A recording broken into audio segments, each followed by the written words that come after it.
میں بھی اسی سلسلے میں تم سے ملنے آیا ہوں، سلطان چیتا نے جواباً کہا تو میں بے اختیار چونک اٹھا۔ میں سمجھا نہیں سلطان صاحب، میں نے کہا۔ میں پہلے اپنا تعارف کراتا ہوں، سلطان چیتا نے زیر لب مسکراتے ہوئے کہا۔ نام تو میں نے تمہیں بتا ہی دیا ہے، ملک سلطان محمود عرف چیتا۔ میں احسان درانی کا دوست ہوں، ہماری دوستی گولڈن جوبلی ہونے والی ہے، میرا امپورٹ ایکسپورٹ کا بزنس ہے۔ اتنا کہنے کے بعد وہ خاموش ہو گئے، لیکن میں الجھن میں بدستور مبتلا رہا کہ وہ میرے پاس کس مقصد کے تحت آیا ہے۔ شاید وہ چہرے کے تاثرات پڑھنے میں ماہر تھا، اس نے میرے چہرے کے تاثرات بھی پڑھ لیے تھے۔ وہ بولا، تم سوچ رہے ہوگے کہ میں تمہارے پاس کس مقصد کے لیے آیا ہوں، اس لیے میں وقت ضائع کرنے کے بجائے اصل مدعے کی طرف آتا ہوں۔ وہ لمحہ بھر کے لیے رکا، پھر بولا، میں تمہیں ایک بڑی آفر کرنے آیا ہوں، میں چاہتا ہوں کہ تم احسان درانی کی نوکری چھوڑ دو۔ میں بے اختیار چونک پڑا، تاہم میں بھویں مسکر کر بولا، لیکن کیوں؟ سلطان چیتا کے چہرے پر خفیف سی مسکراہٹ ابھری، کیونکہ مجھے تم جیسے کاریگر کی ضرورت ہے، میں چاہتا ہوں کہ تم میرے لیے کام کرو۔ میری الجھن بڑھی، آپ کے ساتھ؟ ہاں، سلطان چیتا نے اس بات میں سر ہلایا کہ میرے ساتھ کام نہیں کر سکتے۔ اس سے پہلے کہ میں کچھ بات کرتا، اسی لمحے دروازے پر دستک ہوئی اور میرا چھوٹا بھائی فرقان 2 کپ چائے کے ساتھ ٹرے اٹھائے اندر داخل ہوا۔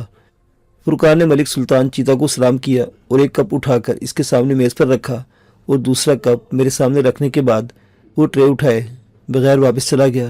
چائے لیں، میں نے کہا۔ اس تکلف کی ضرورت نہیں تھی، سلطان چیتا نے چائے کا کپ اٹھاتے ہوئے کہا۔ پھر بھی میں پی لیتا ہوں۔ اس نے چائے کی چسکی لینے کے بعد کپ واپس میز پر رکھا اور ستائشی لہجے میں بولا، چائے تو اچھی بنی ہے۔ وہ آدمی مجھے عجیب و غریب لگا، گھما پھرا کر بات کرنے کا شاید اس کی سرشت میں شامل تھا۔ ہاں تو میں کہہ رہا تھا مسٹر وجدان، وہ پرسوچ انداز میں بولا، آپ احسان درانی صاحب کی نوکری چھوڑنے کی بات کر رہے تھے، میں نے اسے یاد دلایا۔ ہاں مجھے یاد آ گیا، سلطان چیتا نے خفیف سی مسکراہٹ کے ساتھ کہا۔ میں کہہ رہا تھا کہ میں چاہتا ہوں کہ تم میرے لیے کام کرو، جتنی تنخواہ تمہیں احسان درانی دیتا ہے اس سے 4 گنا زیادہ میں تمہیں دوں گا۔ آخر تم میرے ساتھ کام کرو گے تو یقین مانو تم پیسوں میں کھیلو گے۔ اس کے ساتھ ہی اس نے چٹکی بجائی۔ 4 گنا تنخواہ کا سن کر میرے رونگٹے کھڑے ہو گئے تھے، لیکن اس کے ساتھ ہی میرا تجسس بڑھ گیا تھا کہ آخر 4 گنا تنخواہ پر وہ مجھے اپنا ملازم کیوں رکھنا چاہتا تھا۔ میں نے استفسار کیا، لیکن جناب مجھے سمجھ نہیں آ رہی کہ میں آپ کے ساتھ کام کیوں کروں، آپ مجھے 4 گنا تنخواہ کیوں دینا چاہتے ہیں؟ ویسے بھی تو میں آلریڈی پہلے ہی ایک کارخانے میں کام کر رہا ہوں۔ تم نے یہ سوال اچھا پوچھا ہے، وہ اس بات میں سر ہلاتے بولا، پھر سے چائے کی چسکی لی اور کپ رکھنے کے بعد میری طرف دیکھنے لگا۔ اس لیے کہ تمہارے ہاتھ سونے کے ہیں، تمہاری وہ قدر و قیمت نہیں جو ہونی چاہیے۔ ویسے میں نے تمہارے بارے میں معلومات حاصل کر لی ہیں، تم میٹرک پاس ہو، تمہارے والدین فوت ہو چکے ہیں، تمہاری 2 بہنیں اور ایک بھائی ہے۔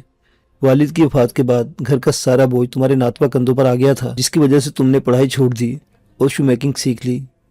بہن بھائیوں میں تمہارا دوسرا نمبر ہے، تمہاری بہنوں کا ابھی تک شادی نہیں ہوئی اور تم لوگوں کا گزارا وہ مشکل ہو رہا ہے۔ کیا میں ٹھیک کہہ رہا ہوں؟ سلطان چیتا بولنے پر آیا تو بولتا ہی چلا گیا اور میں حیرت کے سمندر میں غرقاب آنکھیں پھاڑے اسے دیکھتا رہ گیا۔ میرے ذہن میں دھماکے ہونے لگے۔ اس نے میرے بارے میں جو معلومات میرے گوش گزار کی تھیں وہ 100% درست تھیں۔ کیا مطلب؟ آپ یہ سب؟ میں حیرت سے ہکلایا۔ اس نے خفیف سی مسکراہٹ کے ساتھ میری بات کاٹ دی۔ میں نے کیسے معلوم کیا؟ کس سے معلوم کیا؟ یہ سب رہنے دو، بس میں چاہتا ہوں کہ تم میرے ساتھ کام کرو، نہ صرف تمہارا مستقبل بن جائے گا بلکہ تمہاری فیملی بھی آسودہ حال ہو جائے گی۔ تمہارے پاس اتنا پیسہ ہوگا کہ تم تصور بھی نہیں کر سکتے۔ اس نے ایک بار پھر مجھے سبز باغ دکھانے کی بھرپور کوشش کی۔ میں اس شخص کی باتیں سن رہا تھا۔ پیسہ کس کی ضرورت نہیں ہے، ہر کوئی چاہتا ہے کہ اس کے پاس پیسے ہو اور وہ آسودہ حال زندگی گزارے، زندگی کی ہر خوشی اس کے پاس ہو۔ آسودہ حال زندگی گزارنا ہر نوجوان کا خواب ہوتا ہے، لیکن یہ ضروری نہیں کہ ہر نوجوان کا خواب شرمندہ تعبیر ہو۔ میرے بھی خواب تھے، میں بھی آسودہ حال زندگی گزارنے کا خواہش مند تھا۔ میں بھی چاہتا تھا کہ میرے پاس دنیا کی ہر آسائش ہو، میری بہنوں کی اچھے گھرانوں میں شادیاں ہوں، لیکن اتنی قلیل تنخواہ میں یہ سب ممکن نہیں ہو رہا تھا۔ بڑی بہن فرحت بڑھاپے کی دہلیز پر قدم رکھ چکی تھی، اس کے سر میں چاندی اتر رہی تھی۔ دوسری بھی جوانی کی دہلیز پر قدم رکھ چکی تھی۔ یقیناً اس کے بھی خواب ہوں گے، لیکن وہ اپنے خواب کے بارے میں کسی سے ذکر نہیں کرتی تھی۔ کیا احسان صاحب کو معلوم ہے کہ آپ میرے پاس آئے ہیں؟ میں نے ہونٹ چباتے ہوئے پوچھا۔ نہیں، اس نے نفی میں سر ہلایا۔ اسے نہیں معلوم اور نہ ہی تم اسے میری آمد کے بارے میں بتانا، ورنہ وہ برا مان جائے گا اور ممکن ہے ہماری دوستی میں بھی فرق آ جائے۔ جب دلوں میں میل آ جاتا ہے تو دوریاں بڑھ جاتی ہیں۔ ہماری ملاقات خفیہ ہی رہنا چاہیے۔ وہ بڑی فلسفیانہ باتیں کر رہا تھا۔ آپ نے کہا کہ میں آپ کے ساتھ کام کروں، لیکن آپ نے جیسا کہ بتایا کہ آپ کا امپورٹ ایکسپورٹ کا بزنس ہے، پھر کیا آپ جوتے بنانے کا نیا کارخانہ کھول رہے ہیں؟ ایسا ہی سمجھ لو، اس نے سر ہلاتے ہوئے کہا۔ لیکن مجھے سوچنے کا کچھ وقت چاہیے، میں نے کہا۔ کتنا وقت؟ وہ مستفسر ہوا۔ 2-3 روز۔ ٹھیک ہے۔ اس نے اس بات میں سر ہلایا، پھر باقی چائے اپنے حلق میں اڈیلنے کے بعد کپ واپس میز پر رکھا اور اپنے کوٹ کی اندرونی جیب سے ایک کارڈ نکال کر میری طرف بڑھایا۔ یہ میرا کارڈ رکھ لو، جب تم اچھی طرح سوچ لینا مجھے کال کر لینا، لیکن یہ بات ذہن میں بٹھا لو، دولت کمانے کے مواقع بار بار نہیں ملا کرتے۔ یوں سمجھ لو کہ قسمت کی دیوی بار بار دستک نہیں دیتی، جو سن لیتا ہے وہ زندگی میں کامیاب رہتا ہے اور ترقی کرتا ہے۔ میں نے کارڈ لینے کے بعد ایک سرسری نظر اس پر ڈالی۔ اس کی باتیں میرے دماغ کو لگ رہی تھی، وہ مجھے اکسا رہا تھا یا دولت کمانے کی ترغیب دے رہا تھا، میری سمجھ سے باہر تھا۔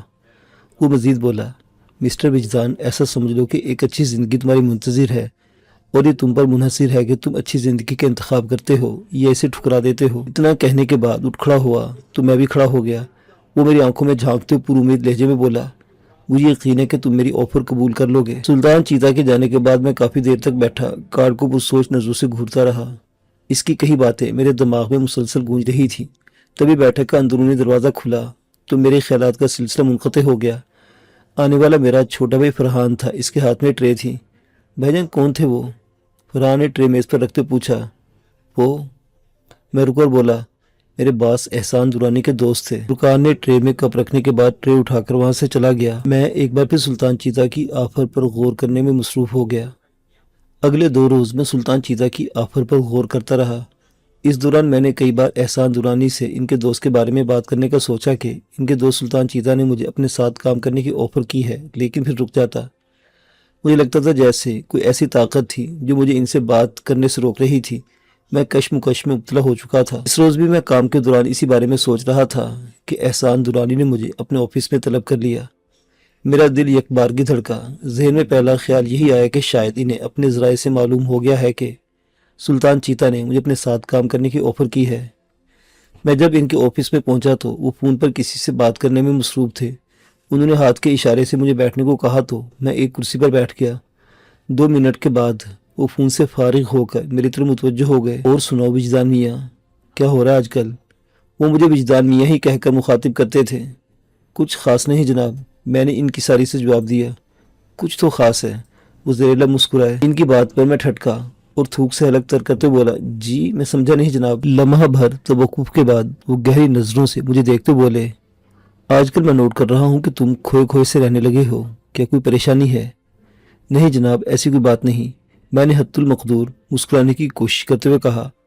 میں نہیں جانتا تھا کہ وہ میری بات سے مطمئن ہوئے یا نہیں۔ بہرکیف انہوں نے کرسی کی پوچھ سے ٹیک لگائی اور بولے، ٹھیک ہے وجدان میاں، اگر تم نہیں بتانا چاہتے تو میں تمہیں فورس نہیں کروں گا۔ میں نے تم سے پہلے بھی کہا ہے اور آج بھی کہہ رہا ہوں، اگر تمہیں کوئی مسئلہ ہو، پریشانی ہو تو مجھ سے شیئر کر سکتے ہو، یہاں تک کہ اگر پیسوں کا کوئی معاملہ ہے یا ضرورت ہو تو وہ بھی میں تمہیں دے دوں گا۔ مجھ سے جو کچھ ہو سکا میں کروں گا۔ ان کی بات سن کر میرے دل میں خیال آیا کہ میں ان سے سلطان چیتا کے بارے میں بات کروں۔ پھر میں بولنا ہی چاہتا تھا کہ اچانک مجھے ایسا محسوس ہوا جیسے میری زبان گونگ ہو گئی ہو، الفاظ میرے حلق میں اٹک گئے ہوں۔ باہر کیف میں ان سے اجازت لے کر اپنے کمرے میں آ گیا۔ خیریت تو تھی وجدان؟ میرے دوست کاریگر منیب نے مجھ سے دریافت کیا، تمہیں احسان صاحب نے کیوں بلایا تھا؟ بس ویسے ہی، میں نے ٹالنے والے انداز میں کہا اور اپنی سیٹ پر بیٹھ کر کام میں مصروف ہو گیا۔ کہیں تنخواہ تو نہیں بڑھا رہے تمہاری؟ منیب نے زیر لب مسکراتے ہوئے دریافت کیا۔ نہیں، میں نے نفی میں سر ہلایا۔ اگر میری تنخواہ بڑھی تو سب سے پہلے تمہیں آگاہ کر دوں گا۔ منیب نے دوبارہ کوئی بات نہ کی۔ شام کو میں گھر پہنچا تو درد سے میرا سر پھٹا جا رہا تھا۔ رات کا ہلکا پھلکا کھانا کھانے کے بعد میں نے سر درد کی ٹیبلٹ لی اور سو گیا۔ پھر میری آنکھ صبح ہی کھلی۔ اگلے روز میری طبیعت بالکل ٹھیک تھی، لیکن میرا دل کام پر جانے کو نہیں تھا، اس سے میں نے احسان درانی صاحب کو فون کر کے چھٹی کر لی۔ چونکہ ان دنوں کام کا رش نہیں تھا، اس لیے احسان درانی صاحب معترض نہیں ہوئے۔ البتہ اگر کام کا رش ہوتا تو وہ اوور ٹائم بھی لگواتے تھے۔ ناشتے سے فراغت کے بعد میں گھر سے نکل کر اپنے دوست عمیر کی طرف بڑھ گیا۔ عمیر کا جنرل سٹور تھا، اس کا جنرل سٹور میرے محلے میں ہی تھا۔ میں دراصل اس سے سلطان چیتا کی دی گئی آفر کے حوالے سے ڈسکس کرنا چاہتا تھا، جس نے کئی دنوں سے مجھے الجھا کر رکھا ہوا تھا۔ میں سٹور پر پہنچا تو وہاں ایک گاہک موجود تھا۔ مجھے دیکھتے عمیر کے چہرے پر مسکراہٹ ابھر آئی۔ میں سلام کر کے بینچ پر بیٹھ گیا تو اس نے دریافت کیا، آج کارخانے نہیں گئے؟ نہیں، خیریت؟ بس دل نہیں چاہ رہا تھا۔ میں نے بینچ پر پڑا اخبار اٹھایا اور سرسری انداز میں اس پر نظریں دوڑانے لگا۔ دراصل میں گاہک کے وہاں سے جانے کا انتظار کر رہا تھا۔ 5-6 منٹ کے بعد گاہک وہاں سے چلا گیا تو عمیر اٹھ کر میرے سامنے رکھی کرسی پر آ کر بیٹھ گیا۔ اور سناؤ، کیا چل رہا ہے آج کل؟ میں نے اخبار سائڈ پر رکھا اور عمیر کی طرف دیکھنے لگا۔ یار، میں تم سے ایک مشورہ کرنے آیا ہوں۔ ہاں بولو، عمیر نے میری سنجیدگی محسوس کرتے ہوئے کہا۔ کچھ لمحے خاموش رہنے کے بعد میں نے سلطان چیتا کی گھر آنے اور آفر کرنے کے حوالے سے بتا دیا۔ وہ غور سے میری بات سنتا رہا۔ تم نے بتایا کہ اس کا امپورٹ ایکسپورٹ کا بزنس ہے، عمیر پرسوچ لہجے میں بولا، اور وہ جوتے بنانے کا کارخانہ کھول رہا ہے، ایسا ہی ہے نا؟ ہاں، میں نے اس بات پہ سر ہلایا۔ تم اس بارے میں کیا کہتے ہو؟ عمیر نے پرسوچ لہجے میں مجھ سے استفسار کیا۔ یعنی تمہارا دل کیا کہتا ہے؟ میں گونگو کی کیفیت میں ہوں۔ میں نے صاف گوئی سے نام لیا۔ دل کہتا ہے کہ سلطان چیتا کی آفر قبول کر لوں، لیکن دماغ کہتا ہے کہ نہیں۔ دیکھو دوست، اگر تم دل سے رضامند نہیں ہو تو اسے صاف انکار کر دو۔ خامخواہ خود کو پریشان کر رہے ہو۔ لیکن نہ جانے مجھے ایسا کیوں محسوس ہو رہا ہے کہ سلطان چیتا پراسرار شخصیت کا مالک ہے۔ اس تجزیے پر میں چونکنے پر مجبور ہو گیا۔ وہ کیسے؟ میں مستفسر ہوا۔ تم تو اس سے ملے ہی نہیں اور تجزیہ کر لیا۔ بعض لوگوں کے رویے ہی ان کی شخصیت پراسرار بنا دیتے ہیں، وہ فلسفیانہ لہجے میں بولا۔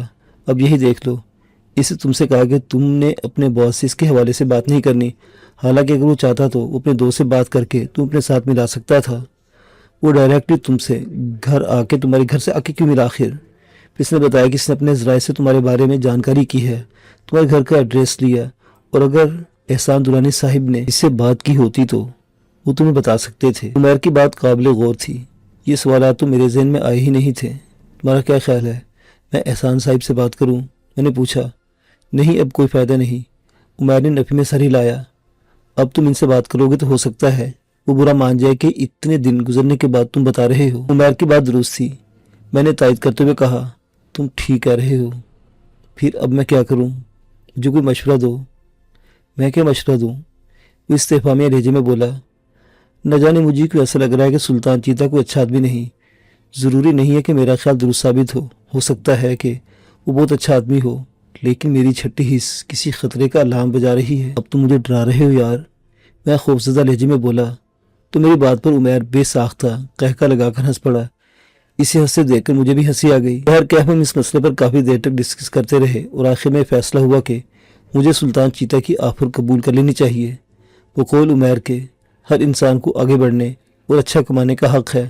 اگر سلطان چیتا کی آفر سے میری آمدنی بڑھ جائے گی تو پھر مجھے اس کی آفر قبول کرنے میں کوئی حرج نہیں ہے۔ میں جدو دن کے 11 بج رہے تھے۔ میں نے اپنے پرس سے سلطان چیتا کا کارڈ نکالا اور اس پر دیے گئے نمبر پر کال ملائی۔ چوتھی بیل پر کال ریسیو کر لی گئی۔ ہیلو، سلطان چیتا کی بھاری آواز میری سماعت سے ٹکرائی۔ سلطان صاحب، میں بول رہا ہوں، میں نے جلدی سے کہا۔ میں کون؟ اس نے کہا۔ پھر میرے جواب دینے سے پہلے اس نے کہا، او سمجھ گیا، تم یقیناً وجدان بول رہے ہو۔ جی سلطان صاحب، میں نے انکساری سے کہا، میں وجدان بول رہا ہوں۔ ارے واہ، وہ خوش ہوتے بولا، تمہارے کال کرنے کا مطلب ہے کہ تمہیں میری آفر قبول ہے؟ جی ایسا ہی ہے، میں نے جواباً کہا۔ تو کب آ رہے ہو میرے پاس؟ اس نے استفسار کرتے ہوئے کہا۔ جب آپ کہیں، میں نے کہا، میں آ جاؤں گا۔ تم نے احسان درانی سے بات کر لی؟ نہیں جناب، میں نے جواب دیا۔ ٹھیک ہے، میں تمہیں 3 دن دیتا ہوں، تم احسان درانی کو اپنے کام چھوڑنے کے بارے میں بتا دو اور اپنا حساب کتاب کر لو۔ تیسرے روز تم میرے پاس آ جانا، میں تم اپنی فیکٹری لے جاؤں گا۔ ٹھیک ہے جناب، میں نے سرشار لہجے میں کہا۔ پھر جھجکتے ہوئے پوچھا، اور میری تنخواہ؟ سلطان چیتا نے میری بات کاٹی۔ میں نے تمہیں 4 گنا بتائی تھی، یہ بھی ہو سکتا ہے کہ میں تمہیں تمہاری مرضی کی تنخواہ سے بھی زیادہ دوں، یعنی 4 گنا سے بھی زیادہ۔ میرے رگوں پہ میں خوشی کی ایک لہر دوڑ گئی، دل خوشی سے اچھلنے لگا۔ تاہم میں نے کہا، ٹھیک ہے جناب، میں 3 دن کے بعد آپ کو کال کرتا ہوں۔ اور ہاں، وہ جلدی سے بولا، احسان درانی کو میرے بارے میں پتہ نہیں چلنا چاہیے، نہ جانے وہ میرے بارے میں کیا گمان کرے، اس طرح ہماری دوستی پر بھی فرق پڑ سکتا ہے، تم سمجھ رہے ہو نا؟ میں سمجھتا ہوں جناب، آپ بے فکر رہیں، میں نے جواباً کہا۔ میں کوئی بھی بہانہ کر لوں گا۔ گڈ، 3 دن کے بعد بات ہوگی، سلطان چیتا نے کہا۔ پھر میں نے اسے رابطہ منقطع کر دیا۔ سلطان چیتا سے بات چیت ہو جانے کے بعد میں گویا پرسکون ہو گیا تھا۔ مجھ پر شادی مرگ والی کیفیت طاری ہو گئی تھی۔ شاید میری قسمت کھلنے والی تھی، میرے گھر کے حالات بہتر ہونے والے تھے۔ جب تک میری نئی جاب فائنل نہیں ہو جاتی تب تک میں نے اس حوالے سے ابھی گھر میں بتانا مناسب نہیں سمجھا، اس لیے خاموش رہا۔